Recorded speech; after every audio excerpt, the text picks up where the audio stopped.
This channel does not promote any violent, harmful, or illegal activities. All content provided by this channel is meant for an educational purpose only. আবাসনের লিফটে নাবালিকাকে শ্লীলতাহানির অভিযোগ। এক বৃদ্ধ আবাসিকের বিরুদ্ধে অভিযোগ ঘিরে চাঞ্চল্য ছড়ালো সোদপুরে। ঘটনায় আবাসনে বিক্ষোভ দেখান আবাসিকরা। তাদের দাবি, একবার নয় একাধিকবার ওই নাবালিকাকে ছোঁয়ার চেষ্টা করেছেন বৃদ্ধ। অশ্লীল নজরে দেখতেন বলে অভিযোগ। খবর পেয়ে ঘটনাস্থলে যায় খড়দহ থানার পুলিশ। সোদপুর পানশিলায় একটি আবাসনের ঘটনা। লিফটে এক নাবালিকাকে শ্লীলতাহানি করা হয় বলে অভিযোগ। তার মায়ের দাবি, তার মেয়ের সঙ্গে একই ঘটনা একাধিকবার ঘটেছে। এর আগেও লিফটে উঠলে ওই বৃদ্ধ গালে কাঁধে হাত দিয়েছেন। তার আরও দাবি, আবাসিকের পরিচারিকাদের সঙ্গে অশ্লীল ব্যবহার করে থাকেন ওই বৃদ্ধ। প্রতিবাদে অভিযুক্ত বৃদ্ধের আবাসনের ঘরের সামনে বিক্ষোভ দেখান আবাসিকরা। অভিযুক্ত থাকেন আবাসনের 4 তলাতে।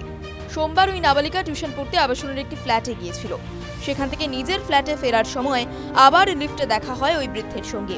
তখনই অস্বস্তিকরভাবে স্পর্শ করেন বলে অভিযোগ ওই বৃদ্ধের বিরুদ্ধে। গোটা ঘটনার অভিযোগ জানানো হয়েছে খড়দহ থানায়। ইতিমধ্যেই এই বিষয়ে তদন্ত শুরু করেছে খড়দহ থানার পুলিশ। কোথায় যাবে?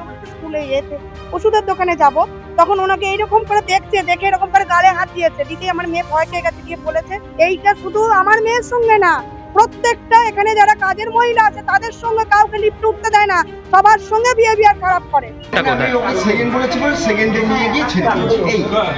তার মধ্যে কিছু করেননি আপনি? না কিছু না, খালি বলেছি তুমি কোনটা এসে বলো। এর আগেও প্রচুর বাচ্চা মেয়ে থেকে শুরু করে যারা কাজের লোক রয়েছে তাদের বিরুদ্ধে আপনি অসহযোগিতা করেছেন বলে অভিযোগ করছে। কি বলবেন এই বিষয়টা নিয়ে? না, এটার কোনো কিছু তথ্য প্রমাণ নেই, এটা বাড়িয়ে বললেই বলতে পারে।